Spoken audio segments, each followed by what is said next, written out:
Саламатсыңарбы окуучулар? Каникул күндөрүңөрдү көңүлдөр өткөрүп жатасыңарбы? Азыр кезектеги сабагыбызды баштайбыз. Окуу китептериңерди, дептер, ручкаларыңарды даярдап, сабакка көңүл бургула. Сабагыбыздын темасы адамдагы адептик баалуулуктар. Сабактын максаты болсо элибиздеги калыптанып калган адептик баалуулуктар, адамгерчилик, гумандуулук жана кайрымдуулук жөнүндөгү түшүнүктөрдү алабыз. Алган түшүнүктөрдү турмуш менен байланыштыра билүүгө көнүгөбүз. Боорукер, ак ниет, адамгерчиликтүү жана кайрымдуу болууга тарбияланабыз. Адамгерчилик жөнүндө. Адамгерчилик бул бир адамдын башка бир адамга анын ким экендигине карабай жасаган жакшы мамилеси, жардамы, сыйы жана колдоосу. Адептик сапаттар кең пейилдикти, адамды урматтоочулукту жана боорукерликти камтыйт. Адамгерчиликтүү адам кең пейил болот. Мындан сырткары адамгерчилик сапатка жөнөкөйлүк, чынчылдык да кирет. Адамгерчилик өзүн сыйлоодон башталат. Өзүн сыйлаган бала башка бирөөнү дагы сыйлай алат. Эгерде кимдир бирөө жардамга, колдоого муктаж болуп турса, ага жакшы мамиле кылуу менен кайрылып, колдоо көрсөтүү да адамгерчилик. Бирөөлөр тарабынан кордолуп, кемсинтилип, ыза болуп турган адамды арачалап алуу, анын таламын талашуу бул да адилеттүүлүккө жана адамгерчиликке жатат. Өзүнүн кичинекей окуучуга, майда балдарга чоңдук кылган, жогорку класстын окуучусун тартипке чакыруу бул дагы адамгерчиликке, адилеттүүлүккө кирет.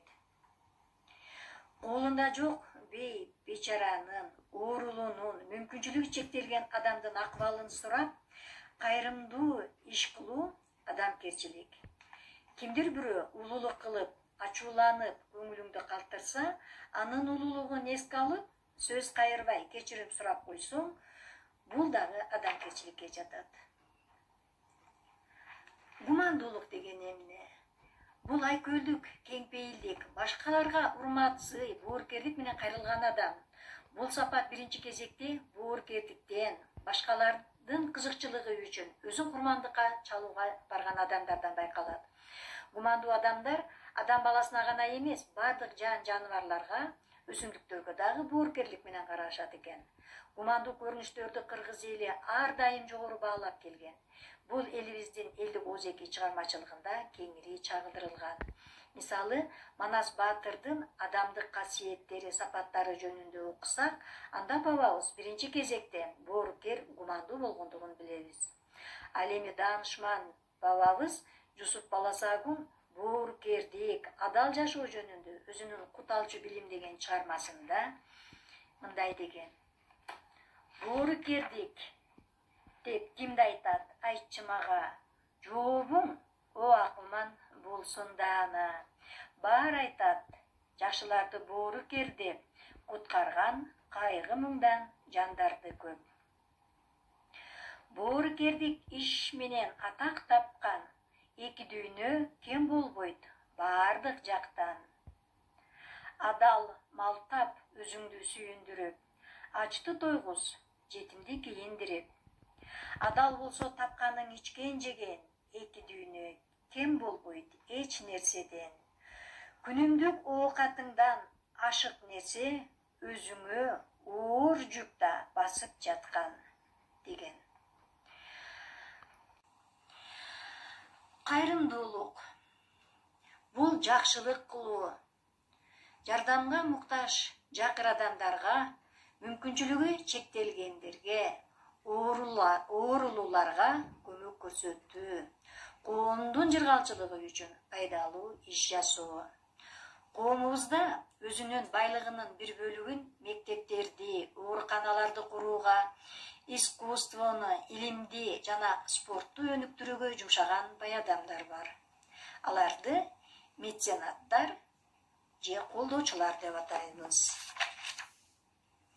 Анткени бай адамдарда өзүнүн жашоосун эле эмес, башка адамдардын жашоосун дагы жакшыртып, аларга кайрымдуулук кылуу мүмкүнчүлүгү көбүрөөк болот. Байлыкка жеткен адамдар менен катар, бай болбосо да жардамга муктаж адамдарга колдоого аракет кылган инсандарыбыз да арбын. Кайрымдуу адамдардын санынын өсүшү коомубуздун оңолуу жолуна түшкөндүгүнүн белгиси болот. Мисалы, кыргыз спортунун өнүгүшүнө меценат Аскар Салымбековдун кошкон салымы өтө зор экендигин баарыбыз билебиз. Ал эми бүгүнкү күндө өлкөбүздөгү коронавирус оорусу менен күрөшүүдө лидер чемпион футбол курама командасынын президенти Азат Исакунов 15 миллион сом жардам берген. Бул элибизде намыскөй, кайрымдуу адамдардын бар экендигине мисал болот. Силердин араңардан да келечекте мекенибизге зор салым кошкон мыкты инсандар чыгарына бүгүнкү сабагыбыз жардам берет деп ишенем. Келгиле балдар, сабактын бышыктоо бөлүгүнө өтөбүз. Төмөнкү схема боюнча бышыктоону жүргүзөлү. Гумандуулук. Бул адамдарга гана эмес, жаныбарларга, өсүмдүктөргө дагы көңүл бурган мыкты адам экен. Берешендик. Бардык адамдарга кең пейил, колу ачык адам.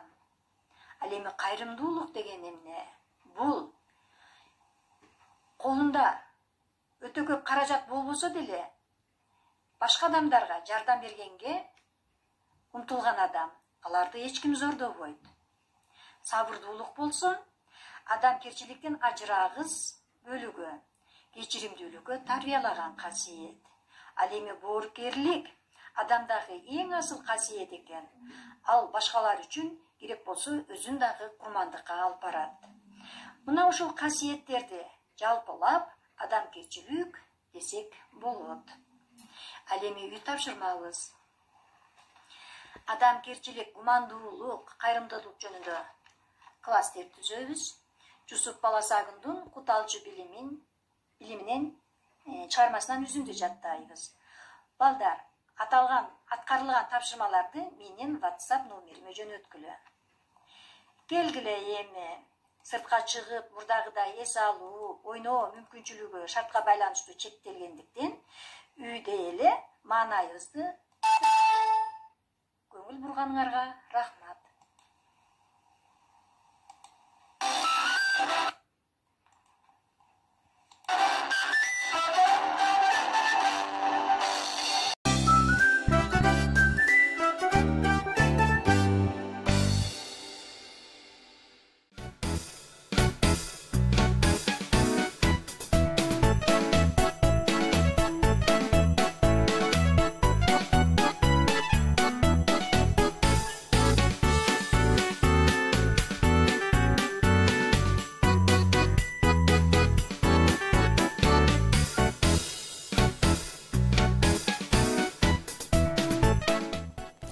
Арiyet, экөөбүз өзүнчө эле отурсак болмок. Азыр эжеке бири-бирибиздин көчүрүп алганыбызды билип алат, анан өлтүрөт.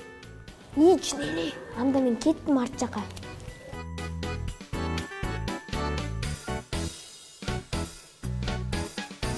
Арiyet, Нурайым, тургулачы.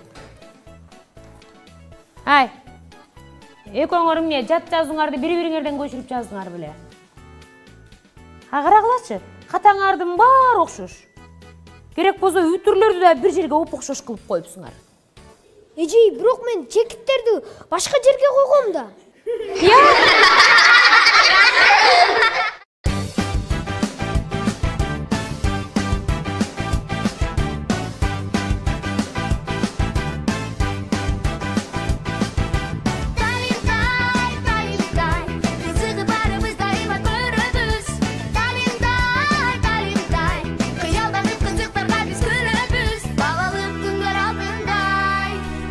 Içmeni